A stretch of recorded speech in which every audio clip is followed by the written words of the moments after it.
sejahtera. Perkenalkan, nama saya Sri Citra Karyawati Sinaga, SE, SPD.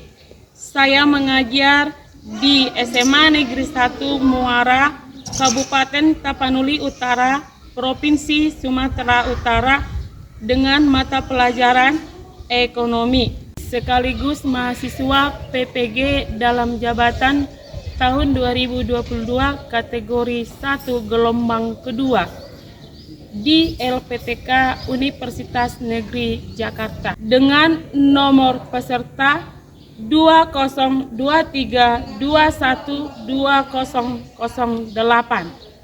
Hari ini Senin 12 Juni 2023 saya mengadakan ujian kinerja dengan materi pembelajaran tahapan siklus akuntansi pada perusahaan dagang secara luring di SMA Negeri 1 Muara, Kabupaten Tapanuli Utara, Provinsi Sumatera Utara.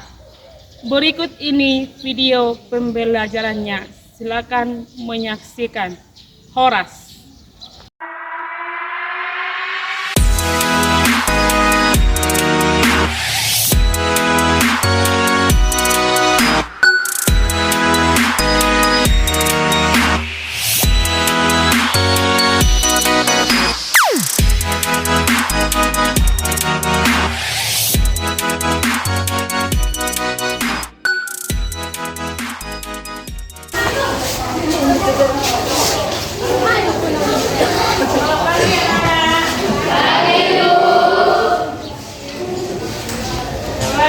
Selamat pagi anak-anak. Pagi Ibu.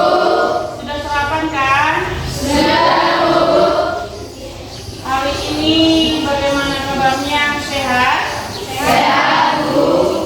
Oke, Ibu tes dulu dengan mengucap selamat pagi. Yes. Oke? Ya Bu. Ya? Selamat pagi. Yes. Sekali lagi. Selamat pagi. Yes. Oke, berarti hari ini lihat semua anak kami lagi ceria, berarti dalam pelajaran hari ini pasti semangat kan? Ya Bu. Sebelum kita mulai pembelajaran kita hari ini, Ibu coba dulu dilihat laci-lacinya, sekelilingnya, apa masih ada kertas-kertas? Oke, terima kasih. Berarti untuk piket hari ini, berarti dikerjakan dengan baik ya nak? Ya Bu. Sekarang kita akan memulai pembelajaran kita pada hari ini, tetapi sebelumnya ketua kelas siapa yang memimpin doa? Bagian ini silakan nak. Tuhan aku juga tidak berdoa. Kembalikan kepada syukur yang Tuhan, kembalikan Tuhan dengan syukur kami. Oke, sebelum kita mulai pembelajaran kita hari ini, sebelumnya Ibu cek kehadirannya dulu ya.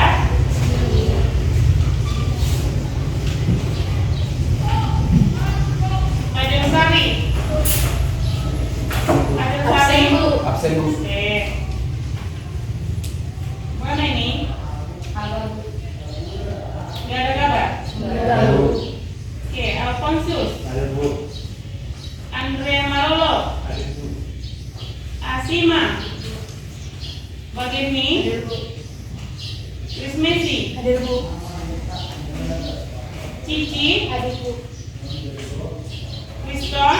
Ada Bu. Berarti yang tidak hadir pada hari ini ada 3 orang ya nak. Semoga mereka dalam keadaan sehat dan tidak kekurangan suatu apapun. Materi kita hari ini yaitu tahap pelaporan akuntansi pada perusahaan dagang. Sebelum kita mempelajarinya, Ibu mau bertanya atau mengulang kembali materi yang minggu yang lewat. Siapa yang di sana? Saya. Oke, silakan dibilang. Pelajaran kita minggu yang lalu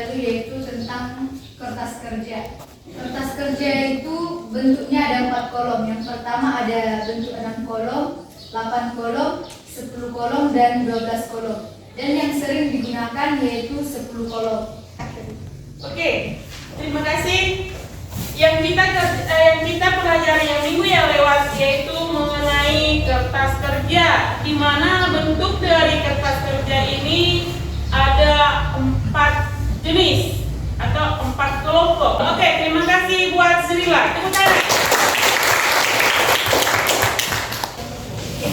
Kita memasuki materi yang baru yaitu tahap pelaporan akuntansi pada perusahaan dagang, di mana tujuan dari pembelajaran kita pada hari ini yaitu kita semua mampu menguraikan apa itu jenis-jenis dari laporan keuangan. Kemudian kita menyusun laporan keuangan itu. Apa-apa saja laporan keuangan, yaitu laporan laba rugi, laporan perubahan modal, laporan posisi keuangan. Oke, sekarang kita dapat melihat tahapan pelaporan akuntansi pada perusahaan dagang. Yang pertama kita pelajari di sini yaitu pengertian laporan keuangan pada perusahaan dagang. Apa pengertiannya? Yaitu laporan yang menunjukkan ringkasan transaksi keuangan suatu perusahaan pada suatu periode yang terdiri dari laporan laba rugi, laporan perubahan modal, laporan posisi keuangan atau neraca, di mana jenis-jenis dari laporan keuangan ini yaitu ada 5. Ini dia laporan laba rugi, laporan perubahan modal, laporan posisi keuangan. Contoh dari perusahaan dagang ini misalnya penjualan seperti gede-gede yang sekeliling kita ini, ya, mereka menerima atau membeli suatu barang, mereka membeli suatu barang dari distributor, dikembalikan kepada dibeli mereka, kemudian hasil yang mereka beli inilah yang akan diperjualbelikan. Hasil yang dijualnya ini, barang yang dijualnya ini, itulah merupakan pendapatan bagi perusahaan tersebut. Bisa? Oke. Dari contoh itu, maka kita dapat membuat laporan laba rugi ini dalam 2 bentuk, yaitu bentuk single step dan zigzag. Bentuk dari laporan laba rugi ini dia. Di sana ada pendapatan usaha. Pendapatan usaha itu yaitu dari hasil penjualan besi. Apa-apa saja yang berhubungan dengan penjualan besi ini, yaitu penjualan, kemudian dibuat dengan bentuk penjualan dan potongan penjualan, maka dapatlah penjualan besi. Kemudian kita di sini menghitung harga pokok penjualan. Dari mana harga pokok penjualan ini kita tahu? Yaitu dari yang pertama, persediaan barang dagang awal, kemudian pembelian besi. Dari mana pembelian besi? Pembelian besi kita dapatkan dari pembelian ditambah dengan beban pembelian, kemudian kita kurangkan dengan potongan pembelian, pentur pembelian, maka dapatlah hasilnya pembelian bersih. Kemudian persediaan barang dagang tadi, persediaan barang dagang awal tadi kita jumlahkan dengan pembelian bersih, dapatlah barang tersedia untuk dijual. Dari barang tersedia untuk dijual kita jumlahkan dengan persediaan akhir, kita kurangkan dengan persediaan akhir, maka dapatlah harga pokok penjualan. Kemudian bersih tadi kita kurangkan dengan HPP, maka dapatlah laba kotor. Sudah? Setelah dapat ini, kita jumlahkan dulu seluruh beban. Kemudian dari laba kotor tadi kita kurangkan dengan beban-beban, maka dapatlah laba bersih. Sudah? Bisa? Bisa? Oke. Kita lanjutkan. Yang kedua yaitu laporan perubahan modal. Laporan perubahan modal ini yaitu laporan yang menurunkan perubahan modal pada saat tertentu. Laporan perubahan modal ini yaitu kita mulai dari modal awal, kemudian kita masuk dengan PP, kemudian hasil laba rugi, dan yang terakhir dapatlah modal akhir. Di sini kita jumlahkan posisi dari aset, jumlah dari aset harus sama dengan jumlah kewajiban atau liabilitas dengan ekuitas, kewajiban dan modal. Bisa? Oke, biar lebih paham, mari kita melihat video berikut.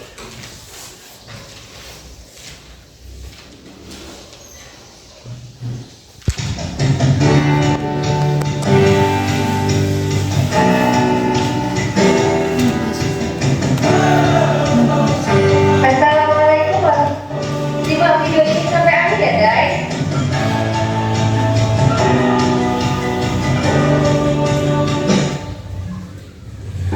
Pada pertemuan kali ini kita berada di puncak pembelajaran pada siklus akuntansi perusahaan dagang, yaitu menyusun laporan keuangan. Adapun kompetensi dasar pada pertemuan kali ini adalah menganalisis penyusunan siklus akuntansi pada perusahaan dagang dan membuat laporan keuangan pada perusahaan dagang. Dan yang pasti indikator pencapaian kompetensinya adalah menyusun laporan keuangan pada perusahaan dagang. Laporan keuangan memegang peranan penting dalam sebuah perusahaan. Dengan melihat-lihat angka dalam laporan keuangan, seseorang dapat mengetahui posisi keuangan perusahaan tersebut. Menurut International Financial Reporting Standard atau IFRS, laporan keuangan itu terdiri dari laporan laba rugi, laporan perubahan modal, neraca, dan laporan arus kas. Tetapi pada video kali ini saya hanya akan membahas 3 laporan saja, yaitu laporan laba rugi, perubahan modal, dan neraca. Untuk laporan arus kas akan saya bahas pada video selanjutnya ya. Nah, adapun sumber data untuk membuat laporan itu adalah kertas kerja. Nah, ini kertas kerjanya. Kita membutuhkan ini 2 kolom, yaitu kolom laba rugi dan neraca. Ini data ini kita butuhkan untuk menyusun laporan keuangan. Sumber dari laba rugi dan neraca ini sangat membantu. Juga persediaan barang dagang awal ini akan sangat membantu untuk menyusun laporan keuangan. Jadi, jika ada perusahaan yang tidak membuat kertas kerja, minimal membuatlah neraca saldo disesuaikan, yaitu penjumlahan dari neraca saldo dan jurnal penyesuaian dijumlahkan, kemudian menyusun neraca saldo disesuaikan. Tetapi tingkat kehati-hatiannya sangat tinggi, karena tidak ada pemisahan mana akun nominal dan akun real. Kalau membuat kertas kerja seperti ini tinggal enak. Membuat laba rugi berarti gunakan kolom laba rugi. Nah, ini data yang ada di laba rugi. Untuk membuat neraca menggunakan data yang ada di kolom neraca ini. Jadi kalau membuat kertas kerja, kita sangat terbantu untuk menyusun laporan keuangan. Kita langsung saja ya. Sebelum memulai menyusun laporan keuangan, kita harus memahami dulu konsep dalam menyusun laporan keuangan. Ada beberapa konsep yang harus dikuasai. Yang pertama yaitu mencari penjualan bersih. Untuk mencari penjualan bersih, gunakan rumus penjualan dikurangi retur penjualan dikurangi potongan penjualan. Konsep yang kedua yaitu mencari pembelian bersih dengan menggunakan rumus pembelian ditambah beban angkut pembelian dikurangi retur pembelian dikurangi potongan pembelian. Nah, saya hadirkan kembali kertas kerja. Kita lihat pada kolom laba rugi, kita cari pembelian. Ada di sini yaitu sebesar 5.200.000. Kemudian ditambah beban angkut pembelian, kita cari beban angkut pembelian. Ternyata tidak ada di sini, berarti kita anggap 0. Maka akan menghasilkan pembelian bersih sebesar 4.870.000. Konsep yang ketiga yaitu konsep barang tersedia untuk dijual atau yang biasa disingkat dengan BTUD. Untuk mencari BTUD digunakan rumus persediaan barang dagang awal ditambah pembelian bersih. Konsep yang keempat yaitu harga pokok penjualan. Harga pokok penjualan ini diperoleh dari BTUD dikurangi persediaan barang dagang yang akhir. BTUD tadi konsep nomor 3 ya saya hadirkan. Nah, ini BTUD tadi kan diperoleh 9.870.000. Nah, sekarang kita cari persediaan barang dagang akhirnya dari kertas kerja, persediaan barang dagang yang paling akhir. Kita lanjut ke konsep yang kelima yaitu laba kotor perusahaan. Jika ditanya berapa laba kotor perusahaan, kalian bisa mencari dengan rumus penjualan bersih dikurangi HPP. Kemudian konsep yang keenam. Nah, ini biasanya konsep terakhir, tapi kalau ada pajak, kalau tidak ada pajak maaf, tapi kalau ada pajak ini belum ketemu laba bersihnya. Nah, yang keenam ini jika ditanya laba bersih sebelum pajak, maka rumusnya laba kotor dikurangi total beban yang selain pajak. Nah, laba kotor kan tadi udah ketemu pada nomor 5. Nah, sekarang kita cari total beban yang bukan beban pajak. Kita cek pada kertas kerjanya beban apa saja. Kita lihat ada beban sewa, beban gaji, beban perlengkapan, beban penyusutan peralatan, dan beban asuransi. Angkanya yang dipakai di mana? Lihat angka yang ada di laba rugi. Kita pindahkan semua angkanya ada di sini. Nah, saya tulis dulu pada perusahaan Sembako Raya Indah ini laba kotor dikurangi beban sewa, kurangi beban gaji, kurangi beban perlengkapan, dikurangi beban penyusutan peralatan, dan dikurangi beban asuransi. Yang ketujuh yaitu laba bersih sesudah pajak. Untuk mencari laba bersih sesudah pajak, kita membutuhkan data tentang laba bersih sebelum pajak dikurangi beban pajak. Nah, laba bersih sebelum pajak kan tadi nomor 6 ini ya, sebesar 570.000 sudah ketemu. Kita cari beban pajak. Mencari beban pajak itu di kertas kerja. Kita lihat lagi kertas kerjanya, dicari beban pajaknya. Ternyata tidak ada beban pajak, berarti beban pajaknya 0. Kita tulis di sini 570.000 dikurangi 0, maka ketemu laba bersih sesudah pajak sebesar 570.000. Agar lebih rinci dalam penyusunannya bisa dibuat secara sistematis. Nah, bentuknya seperti ini. Nah, seperti ini. Menyusun laporan laba rugi yang lebih sistematis dan terperinci. Ini diawali dari penjualan bersih, kemudian setelah ketemu penjualan bersih, kita cari pembelian bersih. Setelah itu kita cari BTUD, barang sedia untuk dijual. Nah, setelah dapat BTUD dicari HPP. Ini HPP. HPP dapat dari mana? 5.870.000 dapat dari BT bersih. Karena perusahaan tidak ada pajak, maka laba bersih inilah laba yang final. Untuk mengecek apakah penyusunan laba bersih ini sudah sesuai dengan kertas kerja 570.000. Saya hadirkan lagi kertas kerjanya. Nah, ini kertas kerjanya. Lihat, diselisih sebesar 570.000. Lihat diselisih, selisih ini. Nah, berarti laba perusahaan harus sebesar sama dengan selisih. Karena posisi selisih ini menempati laba rugi sebelah debit dan neraca sebelah kredit, maka perusahaan mengalami laba. Jika suatu saat kalian menemukan selisih itu ada di laba rugi sebelah kredit, ataupun di neraca sebelah debit, maka perusahaan pasti mengalami rugi.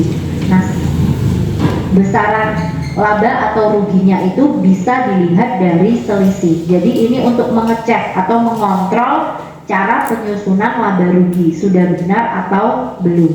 Terakhir, untuk mencari modal akhir ada dua cara.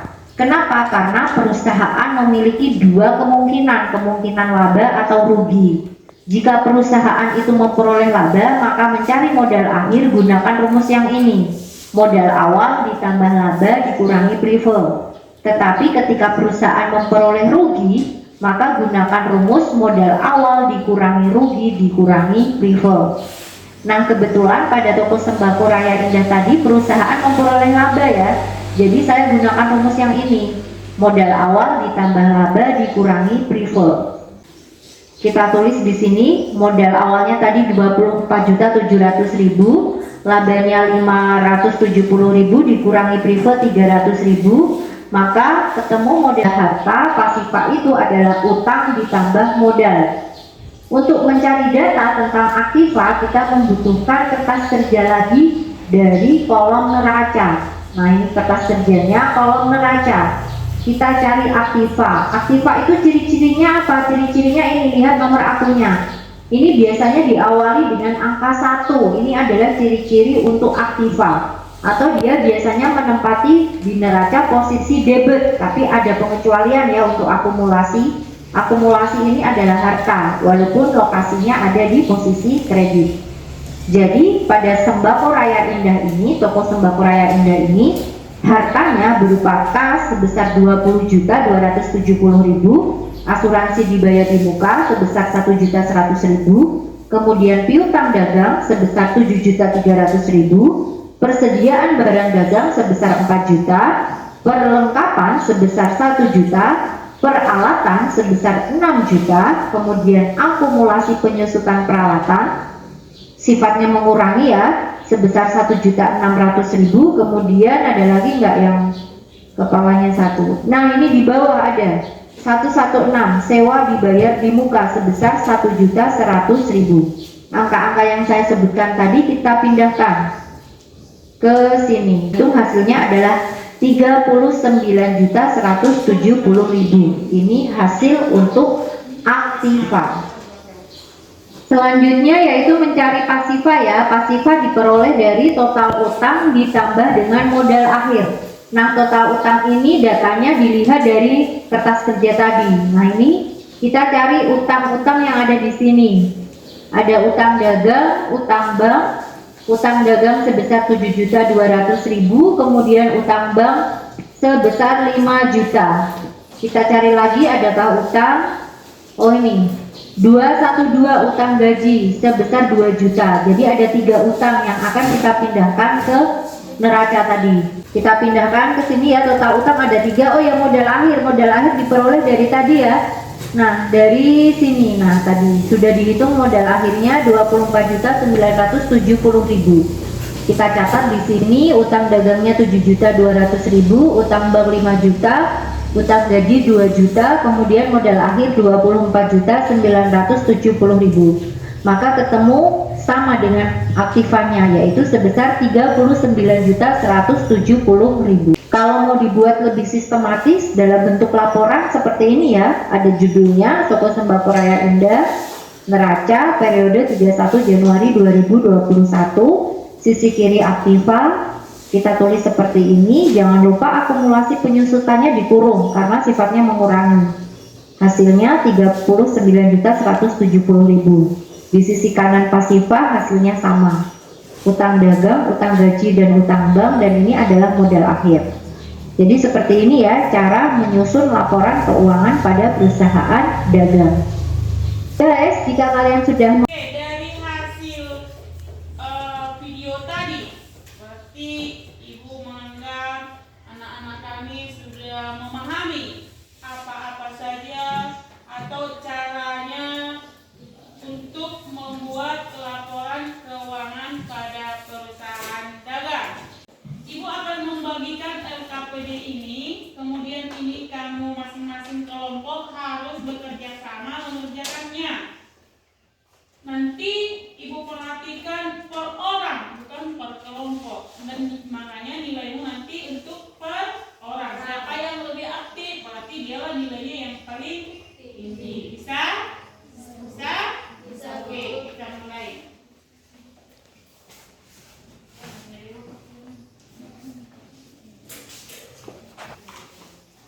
Di sana ada kertas kerja yang akan kamu perhatikan seperti video tadi.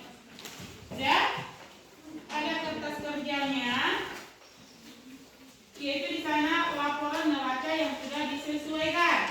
Dari data tersebut kamu buat, kamu pilih apa-apa saja akun yang berhubungan dengan laba rugi. Kemudian ke perubahan modal dan yang terakhir neraca. Silakan dikerjakan, Nak.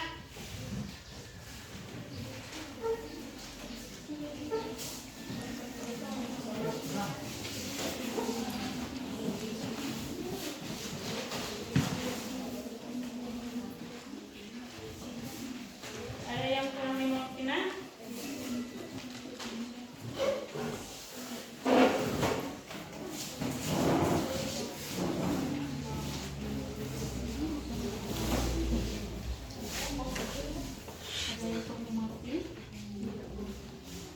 Silahkan dilanjutkan ya. Bagaimana kelompok ini?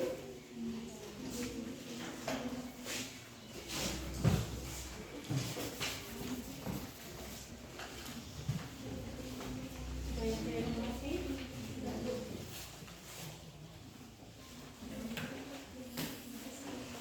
Oke, sekarang sudah selesai kelompoknya. Kelompok siapa yang pengen tampil ke depan? Oke, kelompok dari diri dah. Silakan, Nak. Siapa punya? Selamat pagi semuanya. Pagi. Baiklah, kami berdiri di sini yaitu untuk memaparkan hasil kerja kelompok kami.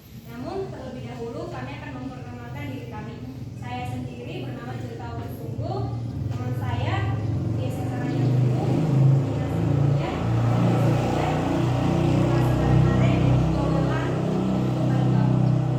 Nah, selanjutnya kami akan membahas mengenai laporan laba rugi yang telah kami diskusikan.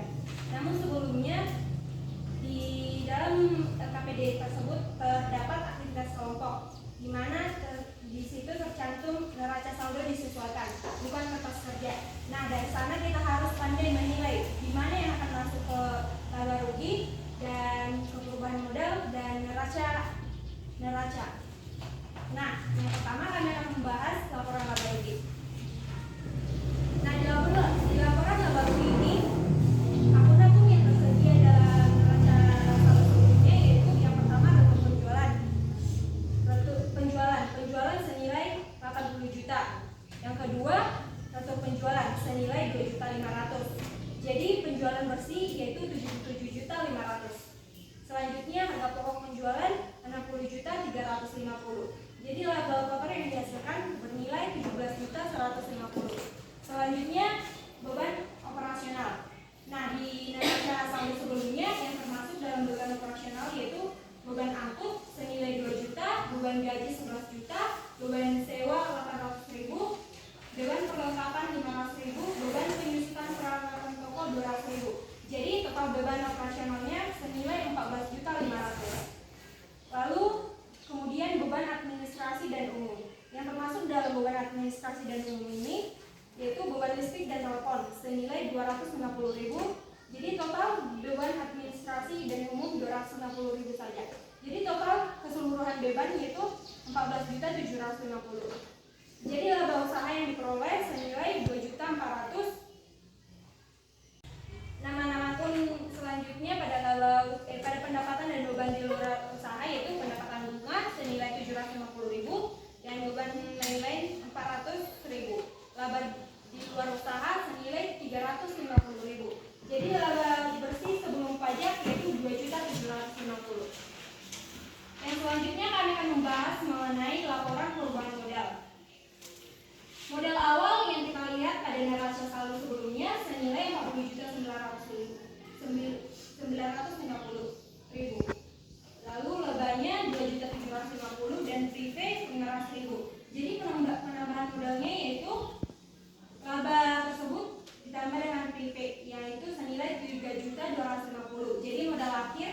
pada laporan perubahan modal tersebut, yaitu 44.200.000. Yang selanjutnya kami akan memaparkan hasil dari neraca.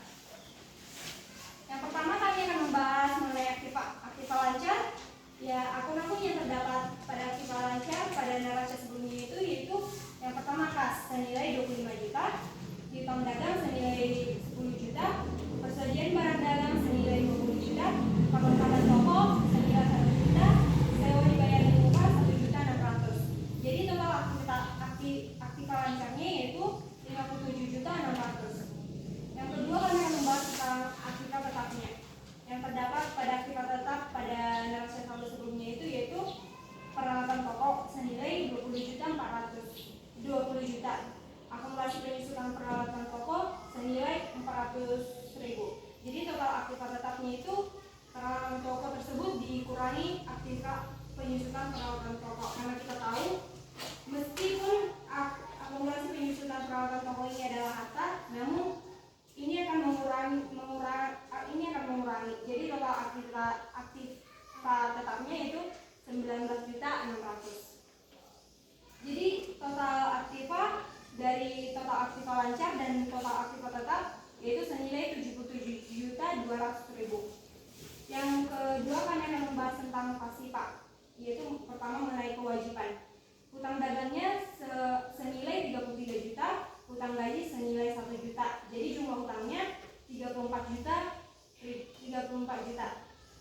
Yang ketiga kami akan membahas tentang modal usaha. Modal usaha yaitu 43.200.000. Jadi total pasifa 77.200.000. Jadi pada neraca ini total aktiva dan total pasifa balance yaitu senilai 77.200.000. Sekian dari kelompok kami.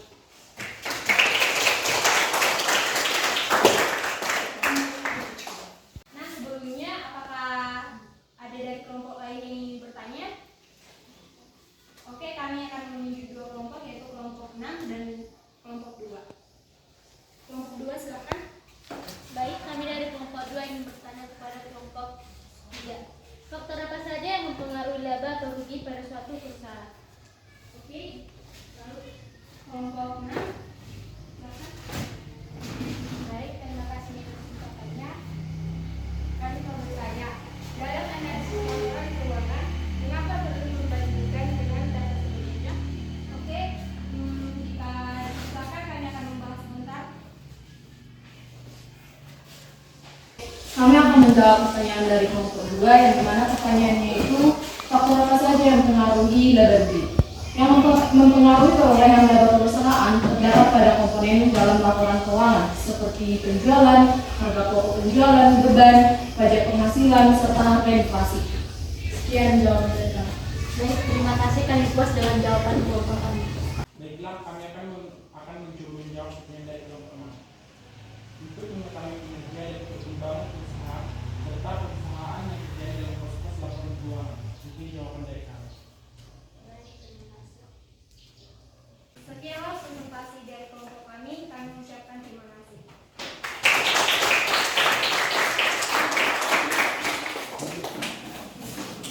Buat kelompok yang sudah maju dan untuk kedepannya mudah-mudahan ditingkatkan dan lebih aktif lagi.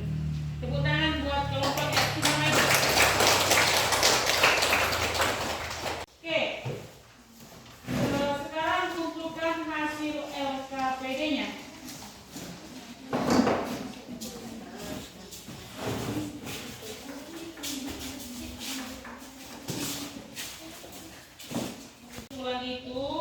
Setelah kita pelajari, sekarang Ibu akan membagikan kuis biar Ibu tahu sejauh mana kamu mengetahui pembelajaran kita hari ini. Ibu jangan sendiri ya.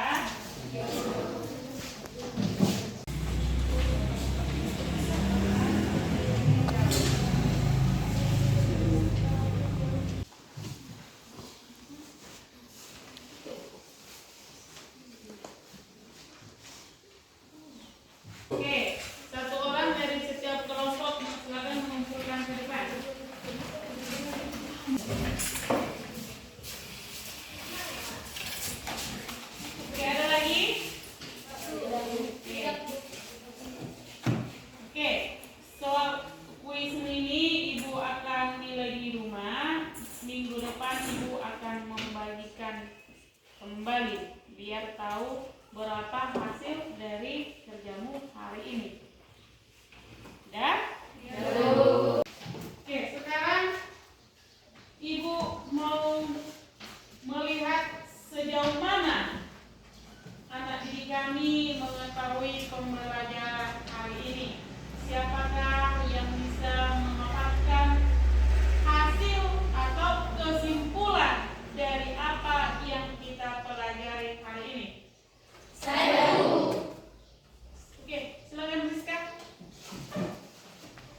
Yang pertama, laporan laba rugi, laporan perubahan modal, laporan posisi keuangan atau neraca, laporan arus kas, dan juga catatan atas laporan keuangan.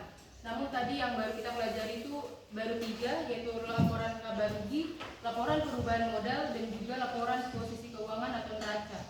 Sehingga kesimpulan yang bisa kita ambil pada hari ini yaitu 1. Laporan laba rugi. Laporan laba rugi merupakan laporan yang menunjukkan jumlah pendapatan dan juga beban dalam satu periode. Bentuk dari laporan ini terbagi menjadi 2, yaitu bentuk single step dan juga bentuk multiple step. Namun pada perusahaan dagang lebih sering digunakan bentuk yang kedua, yaitu bentuk multiple step. Lalu yang kedua ada perubahan modal. Perubahan modal merupakan laporan yang berisikan mengenai perubahan modal atau ekuitas yang terjadi pada saat tertentu. Lalu yang ketiga ada laporan posisi keuangan. Laporan ini berisikan posisi keuangan, yaitu laporan yang besar yang isinya mengenai aset, liabilitas, dan juga ekuitas pada perusahaan dalam periode tertentu. Laporan keuangan ini bentuknya ada 2, yaitu bentuk pronto dan juga bentuk stapel. Oke, terima kasih buat Rizka.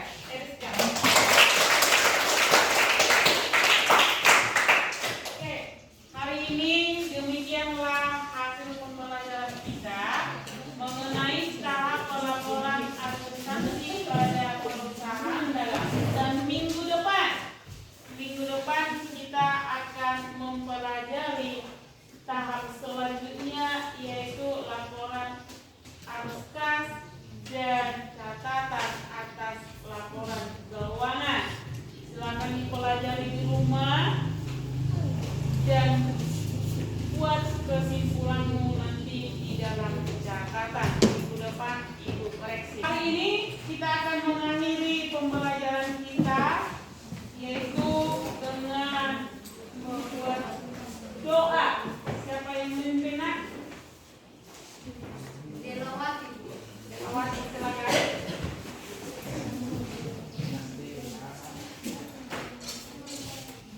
Mari kita bersatu dalam doa.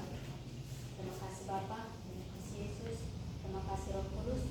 Kembali kami ucapkan syukur kepada Bapa atas berkat, hikmah dan atas kehidupan yang masih menyertai kami pada saat ini.